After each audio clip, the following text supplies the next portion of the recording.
Good afternoon. It is your host, Emmanuel Isaiah Smith. Today's date is Tuesday, September 16th, 2025. The time is 2:45 p.m. The title of this lecture is Competence.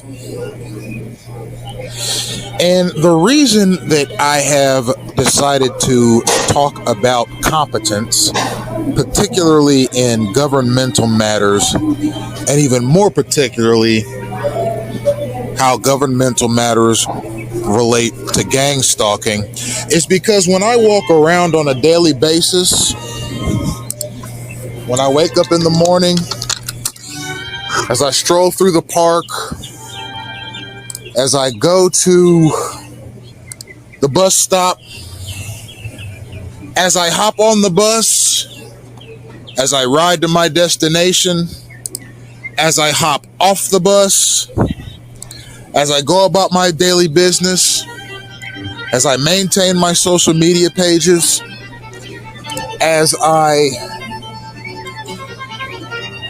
ponder and research the consequences of clandestine gang stalking, the quintessential political catastrophe of our lifetime, there is incompetence all around me.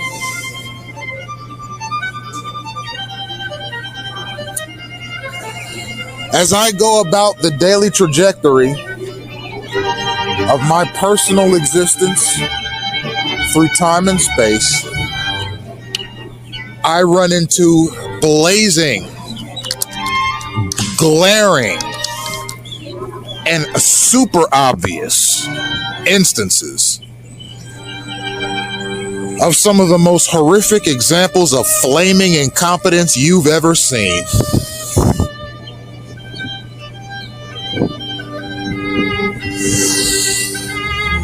Anytime a targeted person, ladies and gentlemen, and mind you, I am assuming that I'm not the only targeted person on planet Earth, encounters a gang stalker, encounters a domination tactic, encounters a hostile stalker, encounters a signal taker, encounters a signal giver, encounters a federal liaison that gives and takes signals from stalkers, encounters a germ-flinging gang stalker, or one that likes to communicate germs through aerial means. Whenever a targeted person encounters synchronization, whenever a targeted person encounters any of the neo-fascist and horribly incompetent acts of legislative totalitarianism that exists right here in the United States of America today, you are witnessing incompetence on a scale that has never been seen in the history of organized government. Ladies and gentlemen, I've said in previous discourses that I enjoy studying ancient history. And in studying ancient history, I have studied in length the governments of the Babylonian Empire,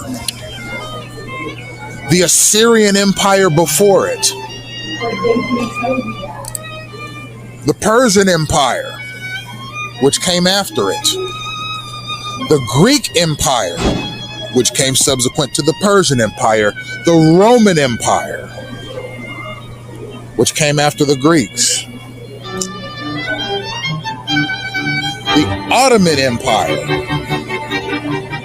which came after the Romans, the Holy Roman Empire,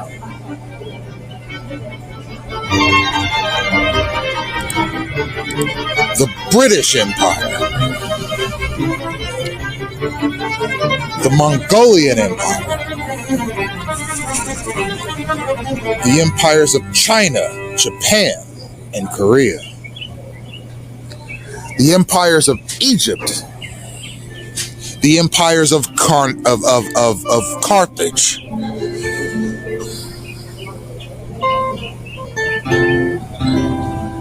I've studied them all at great length, ladies and gentlemen, and every empire that has ever existed on this earth has had strengths and weaknesses.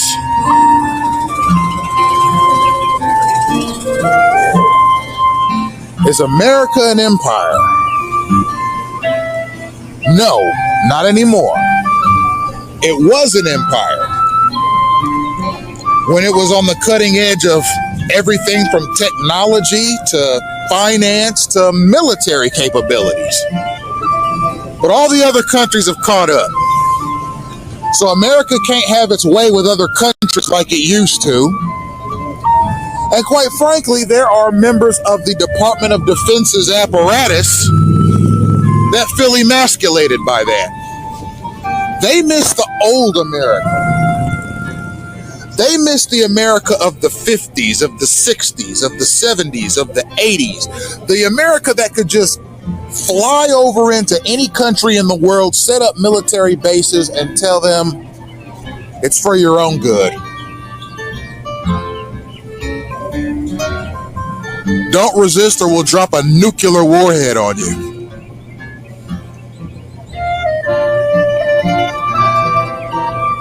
Our military bases are here because we are here to spread democracy. We are here to spread freedom. We are here to spread liberty. We are here to do all of the things that we want to do and that our country wants us to do because it makes us feel good about being Americans. I mean, what fun is it in the 50s through the late 80s of being American if you can't invade countries and impose your will on them? That gives us a sense of pride as Americans. To be able to go around from sea to shining sea, imposing our will on other countries, teaching them why our country is better than theirs and why our ideals outrank their ideals and why God loves us more than he loves them. There was a time where American missionaries were going into other countries spreading the gospel of Jesus Christ, molesting kids and buying prostitutes while they were over in those third world countries. But Jesus will forgive us.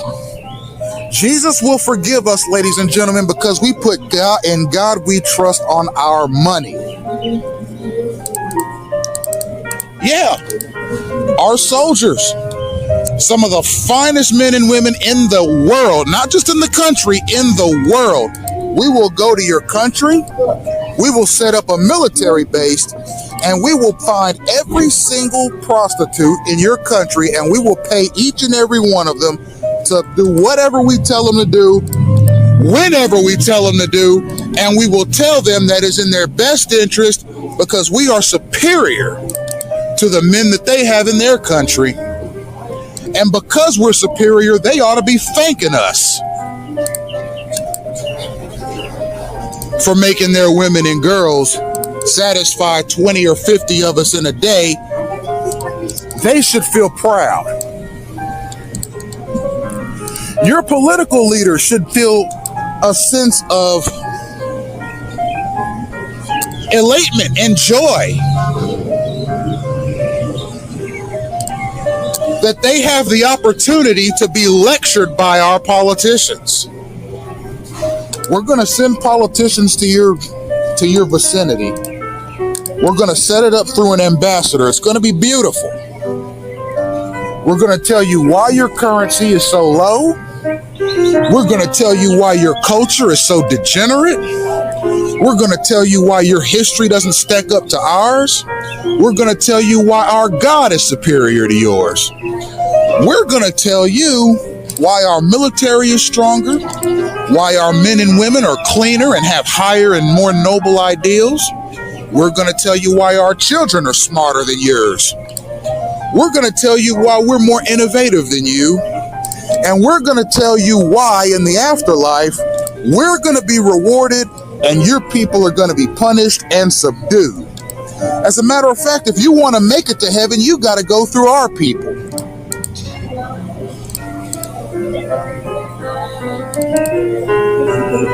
You ought to feel a sense of privilege that we are taking time out of our busy schedule to come to your country and lecture you on human rights, on good governance, on rule of law, on child rearing, on what it means to be sanitary, on how to properly care for your patients in your hospitals, which need updating. And we're going to send some of our medical researchers to your country as well, so that we can analyze how primitive your hospitals are, so we can get you good and updated, so your people have a better chance at living a full life. There are Americans that remember those days where America used to treat other countries like that. And there are Americans across the socioeconomic spectrum that want to bring those days back. Now, that's from a foreign perspective. What about domestically? What was going on in the United States in the 50s, 60s, 70s, 80s, and so forth? Domestically, that certain segments of the population of the United States so dearly miss and so dearly want to bring those days back. Well,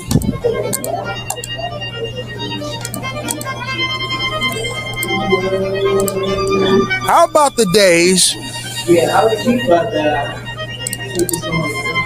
when, let's say, a woman in a local neighborhood or town or municipality, she wants to create a scandal around herself. She wants so desperately to be acknowledged by her community. She's a pretty girl. She's nice enough. She comes from a decent family. She wants to be seen and heard by her community. She wants to be the talk of the town, even if it's for a few days or a few weeks or a few months or maybe a few years if she's lucky. She wants the town pastor to come to her home and pray over her family. She wants the town police chief to put something in the newspaper about how brave and courageous she is. She wants the local fire chief to come over and bring her a souvenir of her courage. She wants to be the desire of every man of means in her town. She wants all the women in her city to be jealous of her. She wants so desperately to be seen and admired, heard and witnessed and examined. She wants the mayor of the city to get in front of the news cameras and in front of the television reporters and say, God bless this woman for all of her nobility and her virtue. She wants the school board to look at her and say, yeah, we knew her. When she went to our school, she was just the prettiest, most brightest, most wonderful woman. She turned in all her assignments on time. She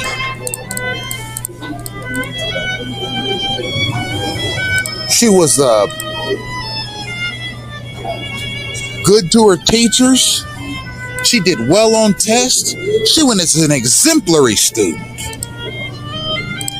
This woman wants to be mired in controversy and discussion, and she wants the entire city, indeed the entire state, to know her name.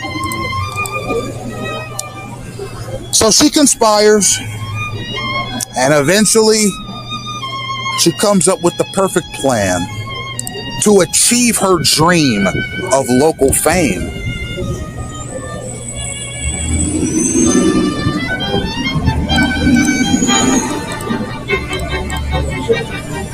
She sees in her neighborhood, which is a rare thing in these days, 3 black teenage boys walking down the street.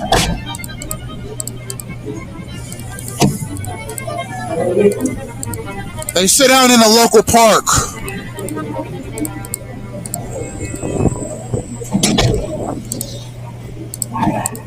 She walks about a quarter of a mile away to where the townspeople are watching, and she rips a horrific scream as loudly as she possibly can so that everyone around, including the local policeman, can hear it. A few able-bodied men walk up to her and say, "Ma'am, what is the cause of this? Why have you let out such a horrible scream and in such a public place?" She points and says, "Those 3 black boys just tried to rape me, and I got away with my life." Instantly, there's an investigation, and the investigation goes something like this. "What are you 3 fellas doing around here this time of day? Surely you don't live here. What are you doing around here rather than being over on the other side of town? What are you out here doing? Are you creating mischief? Are you out here bothering people?" "No, we're not." Little did they all know that this woman, who had accused these 3 boys of such a thing, intentionally slashed her arm on the way to the town center where she let out that horrible scream. She's asked again, "Are you sure these boys did that?" "Yes, look at this scratch on my arm. They tried to abduct me." At this point, the boys are under suspicion. They're detained. They're thrown in the county jail. About a half hour later, there's an angry mob outside of their jail cell. And who's at the front of this angry mob? That scandalous woman who wanted her name to be known throughout the county. The woman who made this story up to bring a buzz around her name. The woman that wanted to be mired in controversy is this much closer to having that dream fulfilled. The angry mob storms the jail, snatches the key away from the attending sheriff deputy, much to his displeasure. A few of the able-bodied men who are angry at the boys turn the key, yank them out. They beat them. They incapacitate them. Then the angry mob throws them onto a carriage and leads them out into a wooded area that is fairly secluded. The woman is in tears. She wants to be pitied. She has her hair and makeup on. She has on her prettiest dress. She has on her favorite high heels. And she is being consoled by the town's officials. She's being consoled by her neighbors. She's being consoled by her pastor. And many young men who noticed her in the past, who didn't notice her in the past, now are looking at her with desire and curiosity. Maybe this woman is in need of a male companion to care for her. so that things like this don't happen to her in the future. Plus, given the name she's made for herself and the sympathy she's incurred, maybe some of that will rub off on me if I am indeed her suitor and later her husband. The three boys have a noose fashioned in what is a common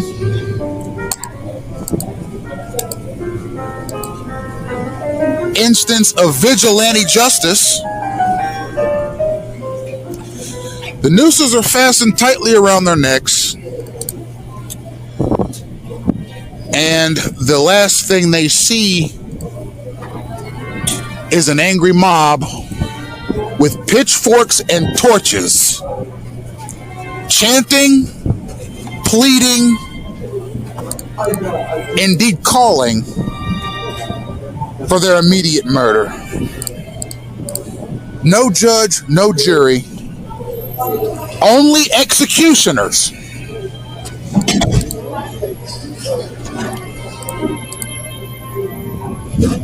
The three boys aren't even given the dignity of being read a scripture by the town pastor. They're just taken to his tree, strung up, and they hang by their necks until they breathe their last breath in this life. Now the woman has her wish. She's the talk of the town. Her scheme worked. And the lives of the three boys were of no interest to her as she began her new life in the town spotlight.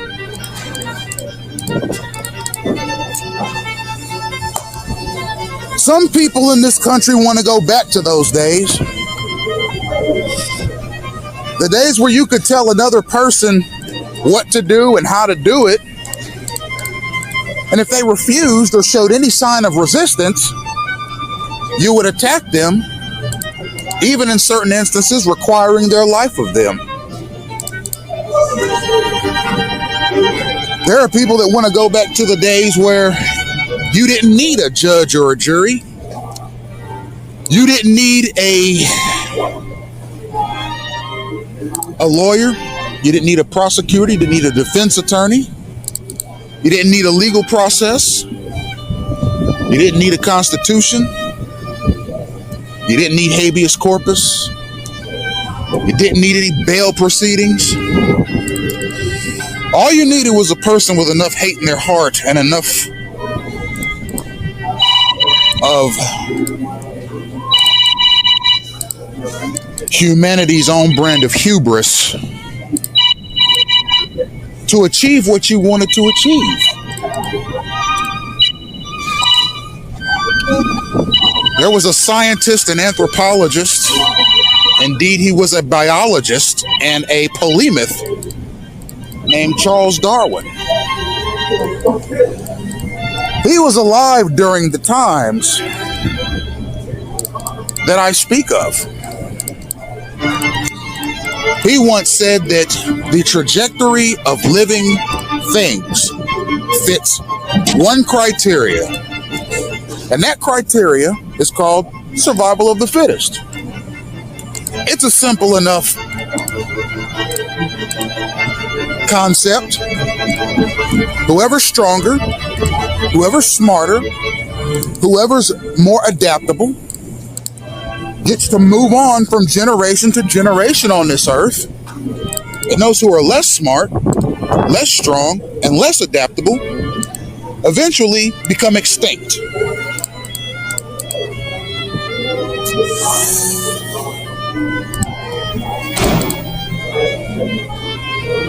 That was Charles Darwin's theory of how humans, the Homo erectus, the Homo sapiens, us, came to inhabit the world in which we live.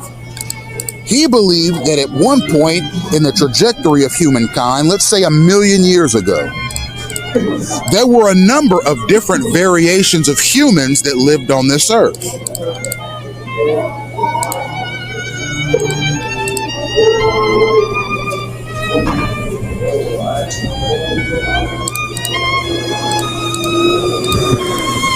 Some looked like us.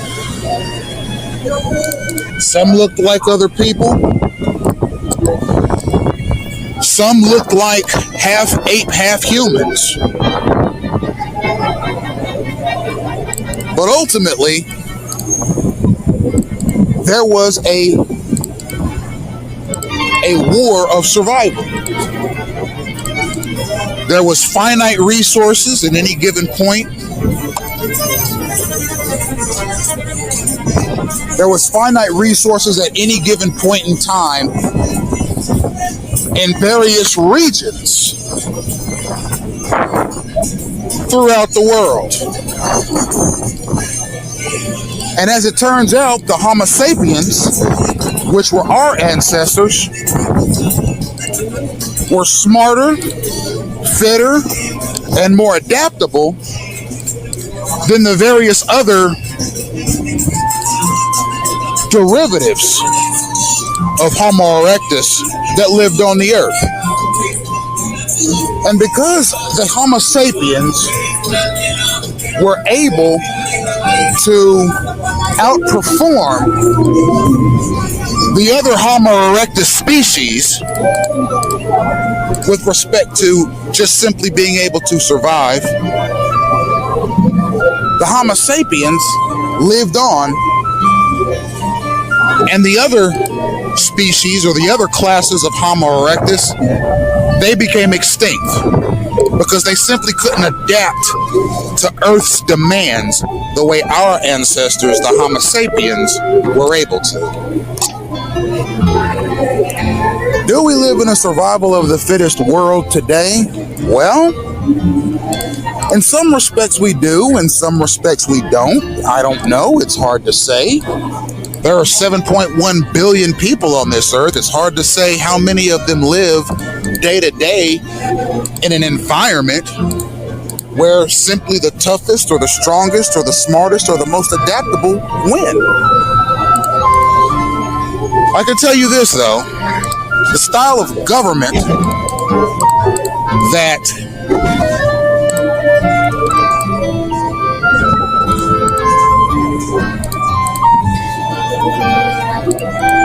is in charge of your country is going to have some semblance of control over how adaptable you have to be successful in society. Now, for example, in a country like the United States of America, which is, on paper, it's capitalist, but if you look beneath the surface, there are so many communistic elements to the American government that you could possibly imagine. And that's not to say anything bad about communism. As a matter of fact, I think communism has worked beautifully in places like Russia, China, North Korea, Iran, Vietnam. Communism has worked beautifully in those countries.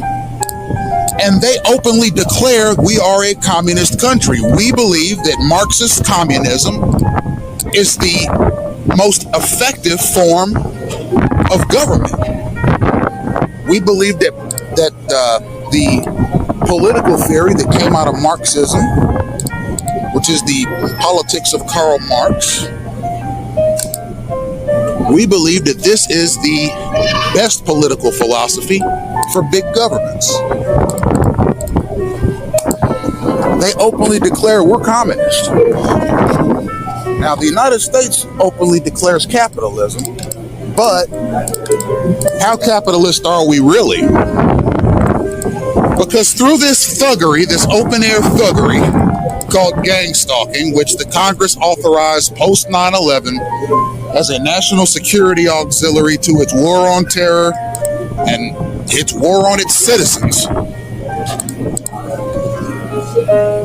has implemented an open-air protocol that manually determines who can get ahead in this country and who can't. Because gang stalking, as a signal-based social engineering product, It has the ability to enhance the occupational trajectory of some and hinder the occupational trajectory of others. That's at work, or in business, or in politics, or in sports, or in whatever it is that you do occupationally. Gang-stalking, okay, with the power of the federal government behind it, with the power of the national security apparatus behind it, can mobilize hundreds of thousands, if not millions, of American citizens into a mindless signaling mechanism where people simply go where they are told to by other citizens. The signaling mechanisms are meant to be covert, but obviously to their great displeasure. And I'm talking to you liaisons, I'm talking to you useful idiot stalkers.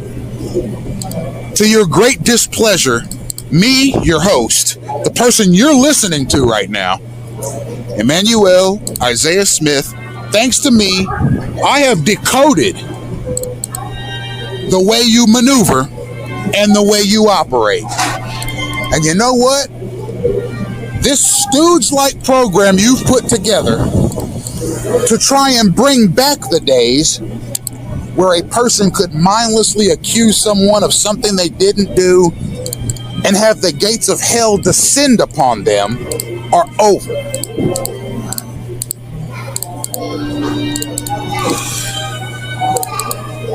Ladies and gentlemen,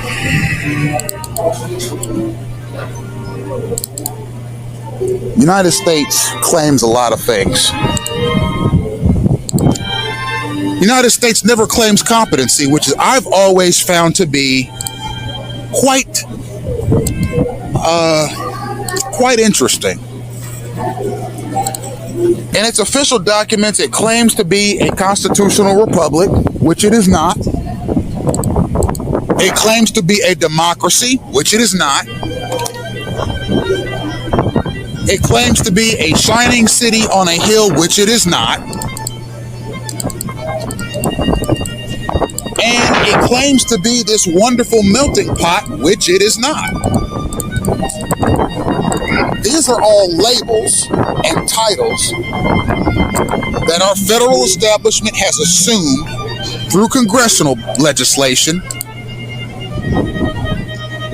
simply as banners that are waved atop the Capitol, in congressional legislations, on television, in newspapers, on the internet, in town hall meetings, in political stump speeches, in political debates, and really anywhere else where our elected representatives are congregated for this reason or that.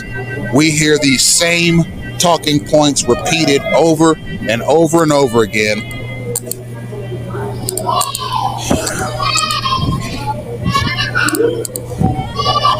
And then they turn around and legalize open air domestic terrorism against their own citizens extrajudicially and are too embarrassed to take accountability for it. There is nothing in the United States federal establishment's repertoire of self-declarations that includes the word competent. Look it up. The word competent, the word competence is not mentioned anywhere in our federally established self-declarations. And do you know why it is? It's because, quite frankly, and I'm living proof of it, our federal government ain't competent. And it does not exemplify competence. And as a matter of fact, if you were to tell a United States member of Congress or anyone in the federal auxiliary, including the Departments of Justice and Defense, you're incompetent, I can promise you they will not even acknowledge the word. And the reason they won't acknowledge the word is because they know they're not competent. They're simply occupying a job. Well, I do this for my wife and kids, so,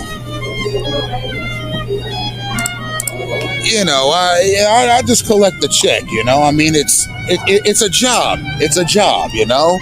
I live a good life. I live in a nice neighborhood. I send my kids to good schools, and we go to church every Sunday, and I'm able to pay my tithe, which keeps me in good standing. My priest will bless me anytime I ask him to, because I pay more tithe than anybody else in the congregation. So I have a nice car, and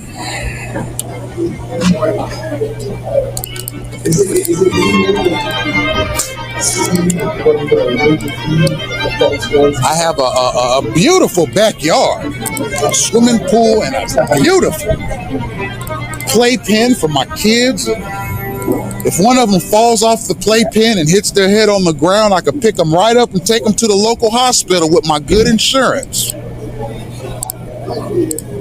You know, and every Christmas we go on a family vacation, and I take the kids to Las Vegas, Nevada, where we go see the lights, and me and my wife can go to the MGM casino and blow about $20,000 or $30,000 on bets. But it's okay, because my company pays me so well that I can get away with that and not spoil my children's college funds. Sometimes we go out of the country into foreign countries and see how other people live.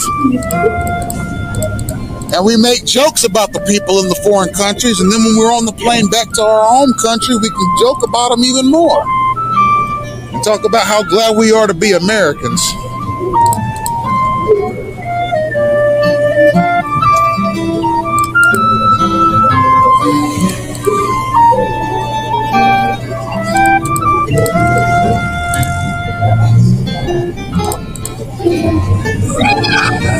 Ladies and gentlemen, I would like to share with you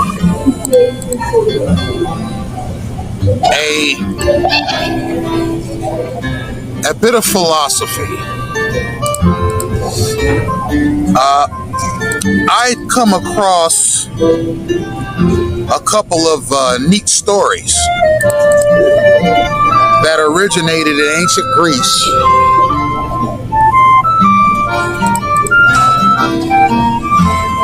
And these stories were put together by a slave, actually, a Greek slave named Aesop. And these tales are tales of morality and tales of human behavior. The first story, I'm going to read two stories and we'll draw conclusions. The first story is called The Scorpion and the Frog. So here's the tale. A scorpion and a frog meet by the riverside.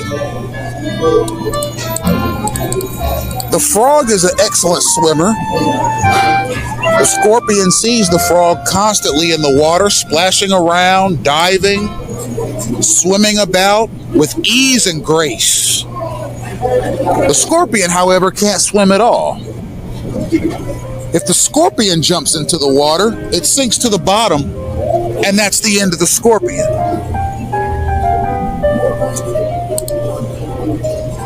One day, as the frog was standing by the riverside, the scorpion approached the frog and said, "Hello, my good fellow.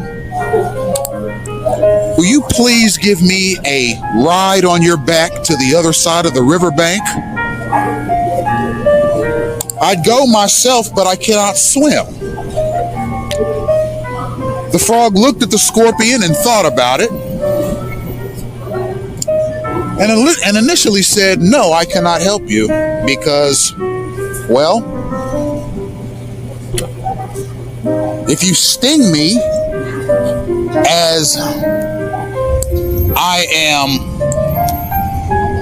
transporting you across the river, The poison in your tail will render me unable to swim, and we'll both sink to the bottom and drown. The scorpion reassured the frog, I will not sting you while you're transporting me to the other side of the river. What good would it do for me to sting you when I know that both of us will sink to the bottom if that happens? I'm not ready to sting you with my tail, Mr. Frog, as you're transporting me across the water. This reassurance gave the frog the confidence he needed to allow the scorpion to get on his back to give him a ride across the river to the other side. About halfway through the ride, the scorpion stings the frog, and they are both getting ready to sink to the bottom of the river and drown. As the frog's body was becoming numb, as he lost all sensation, he said to the scorpion, "Why did you sting me?" And the scorpion said, "I can't help it, it's my nature."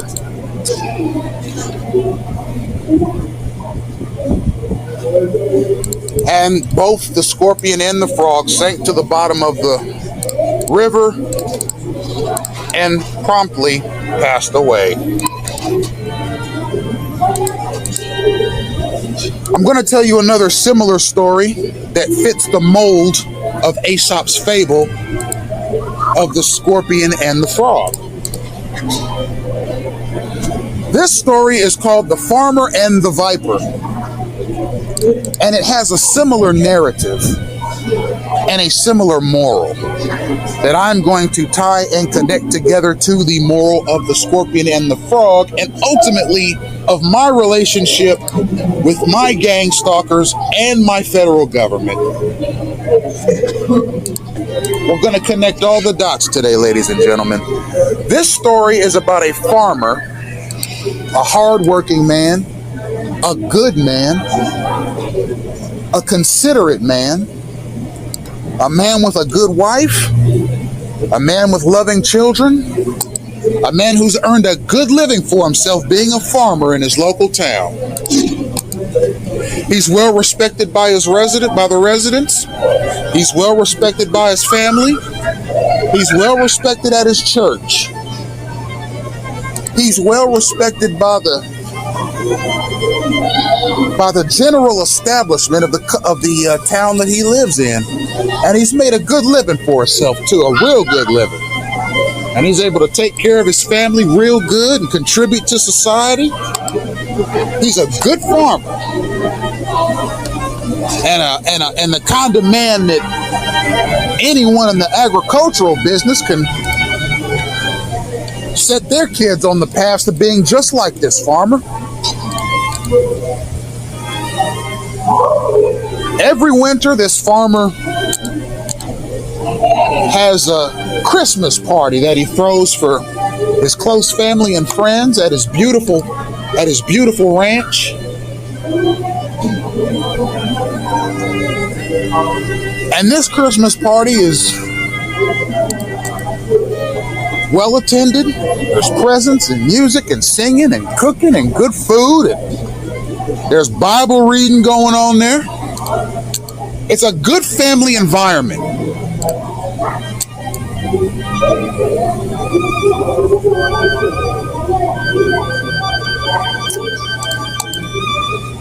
Now, this party takes place around the Christmas season, and it's oftentimes the dead of winter, and there's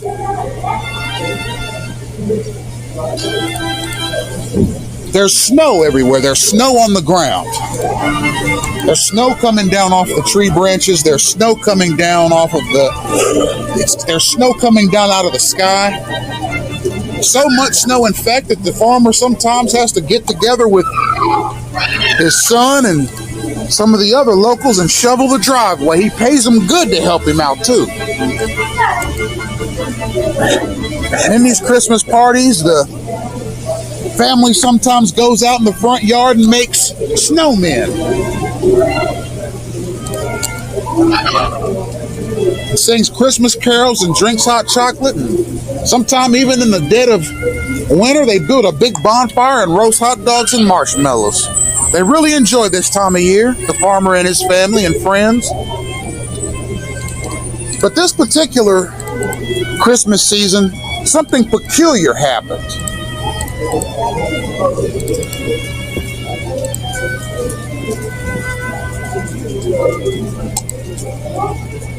As the festivities were going on, the farmer looked out of his window and saw a viper laying in the yard, freezing and almost dead.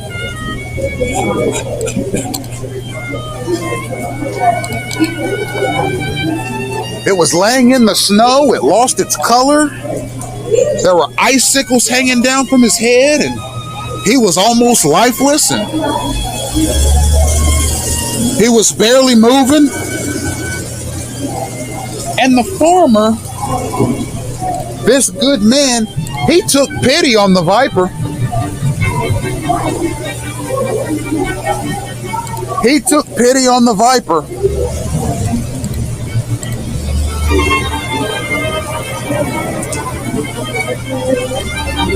And he looked outside and looked at his family and said, well, they'll never know. They're in there enjoying their festivities. I want to help this little fella out. Maybe I'll bring him in and take him to my garage and help him warm up. And then I'll set him loose tomorrow morning when the weather has died down some. So the farmer goes out there and with a blanket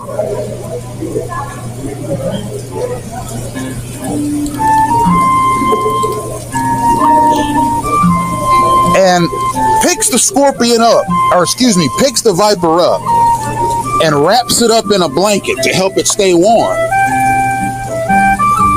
And when the viper started to warm up in the arms of this kind stranger,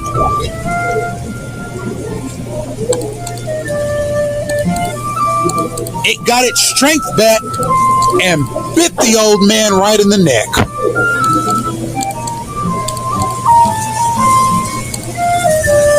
This particular species of viper's venom was very strong, and the old man died within minutes before anyone could call for help.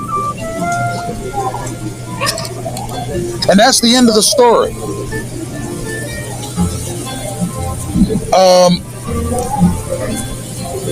Ladies and gentlemen, Jesus Christ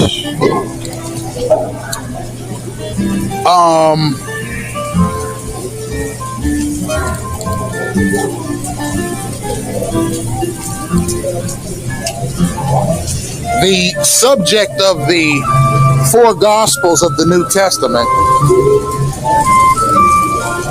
once said to his disciples, "Cast ye not pearls to swine, lest they rend the pearls and trample thee." That particular passage of scripture is directly applicable to the two stories that I just read for you. What do these two stories have in common? They involve a well-meaning person doing a good deed for somebody, and the person that they were, or the person or object that they were doing the good deed for, turned right around and caused that person's destruction. The frog was nice enough to escort the scorpion across the riverside, and the scorpion caused both of their demises. The kind farmer saw the freezing viper in the snow and decided to lend that viper his blanket so that the viper would have a chance to warm up and heal up so that it would be well. And when the viper got its strength he bit the old man, causing his demise. Both of these stories show how helping the wrong person can be detrimental to the helper.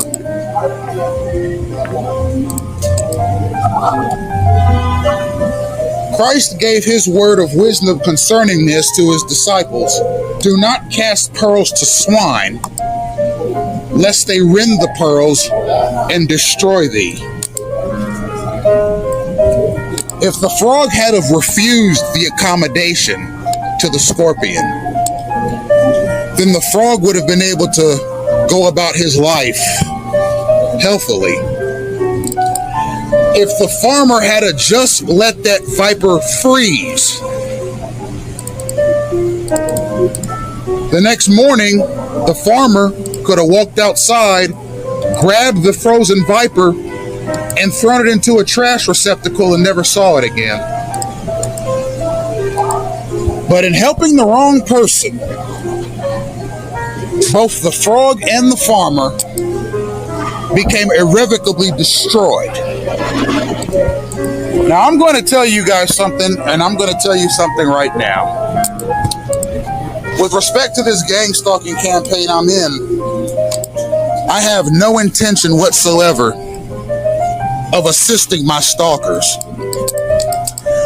Unlike the U.S. federal establishment, I am going to declare here and now that I am competent. The passing of legislation that allowed gang stalking to become law is an act, is basically a flaming example of political incompetence.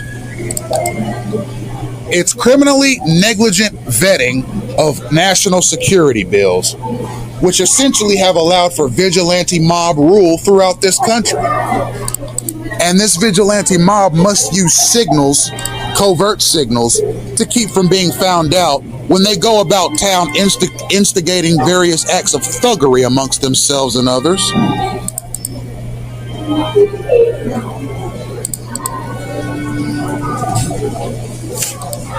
Gang stalking does not keep this country safe, it makes it more dangerous. And quite frankly, I can't think of one violent catastrophe that gang stalking has prevented.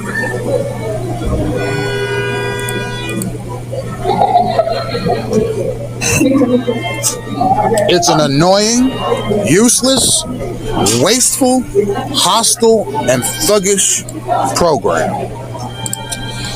And I am not going to make the same mistake with gang stalking or its participants that the farmer made with the viper, or that the frog made with the scorpion. I am going to fight administratively, theoretically, and politically for the sustenance of my constitutional rights, including those rights that cannot be infringed upon by any person, company, or government, namely my inalienable rights. And I am not going to let up one bit, because if I let up, that would be the same as me trusting the people, the system, the enemy that have tried so desperately to destroy my person over the past 10 years. Yes, ladies and gentlemen, I am declaring that I am competent. I am not going to allow incompetence or thuggery to hinder my trajectory through time and space.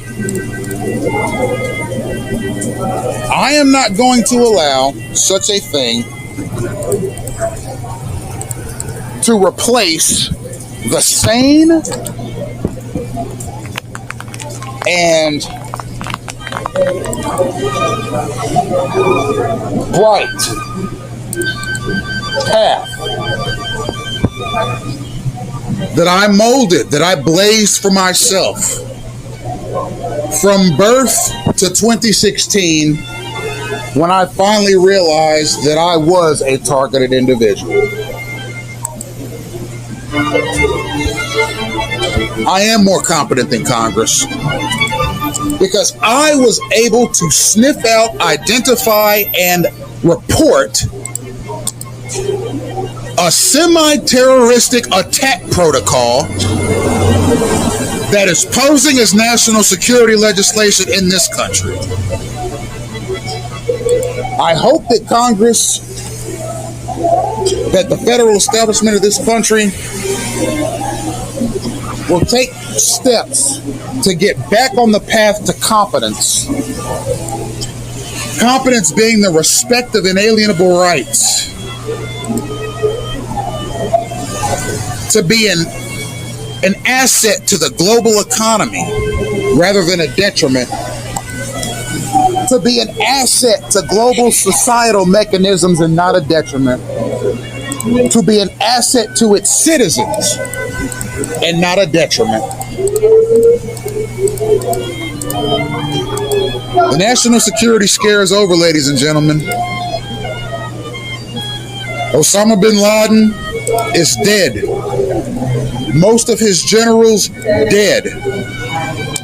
Most, if not all, of the terrorists that had anything to do with 9/11 dead. You've accomplished your mission, America, with that. Now, why does it make sense to treat Emmanuel Isaiah Smith like he is a terrorist mastermind? Do the right thing, Congress. Do the competent thing. Think about today's world. Think about future generations. Repeal this ignorant, thuggish, and hostile program called gang-stalking. Hold its participants accountable. Make it a crime punishable by jail and a fine. Thank you, ladies and gentlemen, for listening.